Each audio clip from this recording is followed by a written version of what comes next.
لام میم ذالک الکتاب لا ریب فیہ قال اللہ تعالی فی مقام آخر وتعزروه وتذکروه وتعزروه وتوقروه وتسبحوه بکرة وأصیلا لبیک لبیک لبیک یا رسول اللہ تاجدار ختم زندہ باد زندہ باد زندہ باد۔ اللہ رب العزت نے ارشاد فرمایا کہ قرآن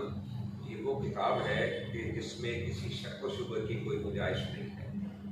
اور ایک جگہ پر اللہ رب العزت نے ارشاد فرمایا وَتُعَذِّرُوهُ وَتُوَقِّرُوهُ وَتُسَبِّحُوهُ بُكْرَةً وَأَصِيلًا،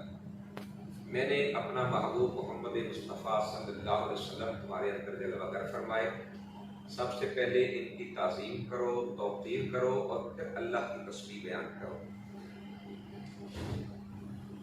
آج ہم تحفظ قرآن اور تحفظ ناموس رسالت کے حوالے سے اس پریس کانفرنس کے اندر موجود ہیں، تو جتنے بھی print media, electronic media, social media کے ذمہ داران یہاں تشریف فرما ہیں، ہم ان کا تہ دل سے شکریہ ادا کرتے ہیں اور امید بھی کرتے ہیں کہ تحفظ قرآن اور تحفظ ناموس رسالت کے حوالے سے وہ اپنی ذمہ داری احسن طریقے سے اس طرح ادا کر رہے ہیں، اور مزید بڑھ چڑھ کر اس میں وہ ہمارے شانہ بشانہ کھڑے ہوں گے۔ پچھلے دنوں جڑاوالا میں ایک دلخراش واقعہ جو سامنے آیا، سب نے اس معاملے کو دیکھا، سب کو اس پر افسوس ہوا۔ تحریک لبیک یا رسول اللہ پاکستان بھی اس کی پرزور مذمت کرتی ہے، اور ذمہ داران کی اس طرف توجہ مبذول کرواتے ہوئے کہ تحریک لبیک یا رسول اللہ پاکستان اس پر پرزور اپیل بھی کرتی ہے کہ جن لوگوں نے قرآن کریم کو جلایا، صاحب قرآن حضرت محمد مصطفیٰ صلی اللہ علیہ وسلم کی بے ادبی اور گستاخی کی، ان کو قرار واقعی سزا دی جائے، اور جنہوں نے ملکی حالات کو خراب کرنے کی کوشش کی ان کا تلا کما کیا جائے۔ اور میں یہ بھی ذمہ داران سے کہنا چاہتا ہوں کہ ان 75 سالوں میں اگر 295 کے تحت کسی ایک گستاخ کو بھی سزا ہوتی تو آج ایسے واقعات نہ ہوتے کہ سر عام قرآن پاک کو جلایا جائے۔ قرآن پاک کے اوپر جو ہے سید الانبیاء صلی اللہ علیہ وسلم کی گستاخی کے الفاظ لکھے جائیں۔ پھر میں نے ایک اور چیز بھی دیکھی، آپ لوگوں نے بھی دیکھا ہوگا کہ میڈیا کے کئی لوگ وہاں جا کے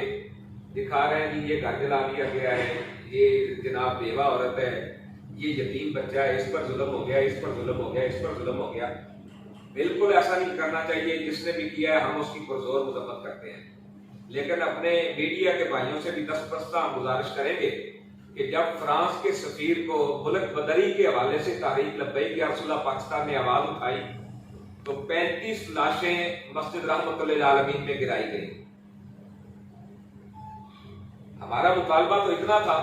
کہ فرانس نے سرکاری سطح پر گستاخی کی ہے تو ہماری حکومت ان کو جواب دے۔ اس کے علاوہ ہم نے تو کسی کا کوئی بندہ نہیں مارا تھا، ہم نے تو کسی کا کوئی مال نہیں لوٹا تھا، ہم نے تو فقط اتنا مطالبہ کیا تھا۔ جواب میں اس وقت کی حکومت نے 35 لاشیں گرا دی، اور میڈیا کے بھائیوں سے ہمارا یہ اب ہمارے اندر درد ہے، ہم ضرور ان کے سامنے رکھیں گے کہ جو 35 شہید ہوئے، کسی شہید کے گھر گئے، کہا ہو کہ جناب یہ شہید کی بیوہ ہے، یہ شہید کا یتیم بچہ ہے، یہ شہید کی یتیم بچی ہے، حالانکہ وہ تو شہید بھی عزت رسول کے لیے ہوئے تھے، وہ تو شہید بھی ناموس رسالت پہ پہرا دیتے ہوئے تھے، لیکن وہاں تو میڈیا نہیں جاتا بالکل بھی۔ اور یہاں جو ہے وہاں دوڑ لگی ہوئی تھی کہ اصل مسئلہ جو میری سمجھ میں آیا وہ یہ تھا کہ میڈیا کو اتنی میڈیا میں ہائپ بنا کر اصل معاملے کو دبانا چاہتے تھے، اصل معاملے سے توجہ ہٹانا چاہتے تھے۔ بھئی ان کے گھر جلائے گئے، دیواریں گرائی گئی، جو بھی معاملات ان کے ساتھ ہوئے کرسچین کمیونٹی کے ساتھ، دیکھنا چاہیے کہ اس کی وجہ کیا ہے۔ ایسے ہی نہیں کوئی اٹھا، یہاں ہمارے کتنے کرسچین رہتے ہیں ہمارے برے والا، کیوں جی ہماری کسی سے کبھی کوئی لڑائی، کبھی کسی کو ہم نے مارا ہو، کسی کا ہم نے کسی پر کوئی تشدد کیا ہو؟ وجہ کیا ہے کہ وہاں سید الانبیاء کی بے ادبی اور گستاخی ہوئی، اور جب وہ حضور کی گستاخی ہوئی تو جو اے سی تھا اس نے معاملے کو لٹکایا، اس نے گرفتاری نہیں ہونے دی۔ جب گرفتاری نہیں ہونے دی، اس نے ایف آئی آر نہیں ہونے دی، تو پھر لوگ مشتعل ہوئے۔ جب لوگ مشتعل ہوئے تو پھر یہ واقعہ جو ہے اس طرح کا سامنے آیا، ورنہ تحریک لبیک یا رسول اللہ پاکستان کے لوگ 35 لوگ شہید بھی ہوئے، لوگ زخمی بھی ہوئے، کئی لوگ ایسے ہیں جو پوری زندگی کے لیے معذور ہو گئے، جن کی ٹانگیں نہیں ہیں، جن کے بازو نہیں ہیں، اور ان پر تشدد بھی ان لوگوں نے کیا جو ریاست مدینہ کے دعوے دار تھے۔ تو وہاں تو میڈیا نہیں پہنچا، حالانکہ تحریک لبیک نے کوئی کسی کا مال تھوڑا لوٹا ہے، یا وہ لندن تھوڑی بھاگے ہیں کہ ملک کو لوٹ کر، یا ان میں کوئی مسٹر 10% تھوڑی ہے، یا تحریک لبیک میں کوئی ناموس رسالت یا ختم نبوت پر ڈاکہ مارنے والا تھوڑی ہے، یا ان میں کسی کوئی ایسا ہو کہ جس نے ختم نبوت کے پہرے داروں پر گولی چلائی ہو۔ تحریک لبیک نے تو ایسا کچھ نہیں کیا۔ آپ کے شہر میں بھی تحریک لبیک موجود ہے، آپ بھی دیکھ رہے ہیں کہ تحریک لبیک کا کوئی ایسا کام نہیں۔ انہوں نے فقط یہ مطالبہ کیا تھا کہ فرانس کے سفیر کو ملک بدر کیا جائے، فرانس کے ساتھ نفرت کا اعلان کیا جائے، لیکن بجائے یہ کرنے کہ اپنے لوگوں پر گولیاں چلا دی، تحریک لبیک نے اس کو بھی برداشت کیا۔ تو اب میں جڑا والے واقعہ کی طرف آتا ہوں۔ ایک اخبار میں دیکھ رہا تھا، ڈیلی بزنس رپورٹ فیصلہ آباد، اس میں لکھا ہوا ہے کہ جڑا والا قرآن مجید کی مبینہ بے حرمتی کے واقعہ کا مرکزی ملزم فرانس کی NGO کا چیئرمین ہے۔ اچھا، پھر اس کے ساتھ 21/8/2023 کو عیسائیوں نے کراچی میں ایک جلوس نکالا، ریلی نکالی، اور ریلی میں جو کتبے اٹھائے ہوئے تھے ان پہ لکھا ہوا تھا کہ غنڈہ گردی بند کرو، توہین رسالت کا قانون 295C ختم کرو۔ اچھا، پھر اس کے بعد ملتان میں ایک ریلی نکالی گئی، وہ بھی غالباً 21 یا 22 کو نکالی گئی۔ اس میں بھی جو کتبے انہوں نے اٹھائے ہوئے تھے ان پر بھی یہی لکھا ہوا تھا کہ ناموس رسالت کا قانون 295C، اس کا غلط استعمال بند کرو، اس سے 295C ناموس رسالت کے قانون کو ختم کرو۔ اچھا،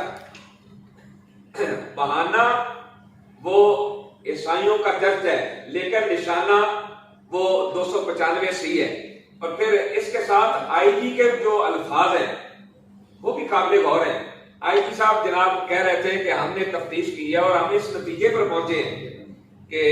جن لوگوں نے یہ توہین قرآن کی ہے، توہین سید الانبیاء کی ہے، ان کے باہر کے ویزے بھی ان کے پاس تھے، ان کی ٹکٹیں بھی اوکے تھیں،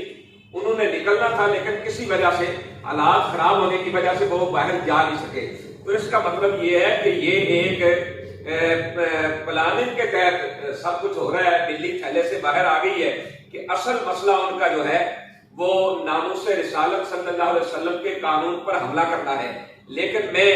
تحریک لبیک یا رسول اللہ پاکستان کا ذمہ دار ہونے کی حیثیت سے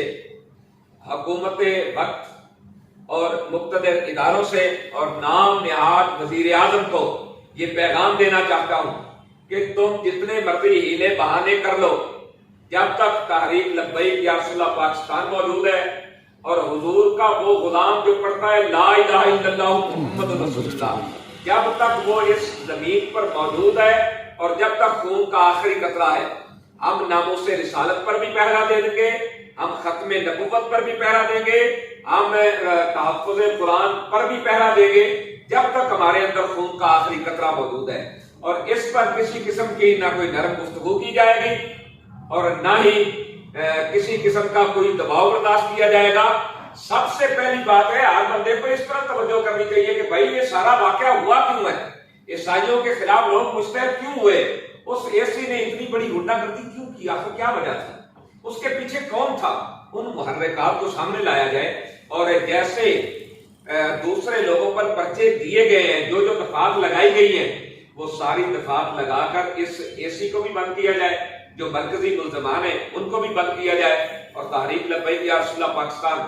انشاءاللہ العزیز ملک کی سالمیت کے لیے، ختم نبوت، ناموس رسالت اور تحفظ قرآن کے لیے ہر وقت انشاءاللہ میدان عمل میں موجود ہے۔ لبیک لبیک لبیک یا رسول اللہ، تاجدار ختم نبوت زندہ باد زندہ باد، من سب نبی قتل ہوں من سب نبی۔ قتل ہوں۔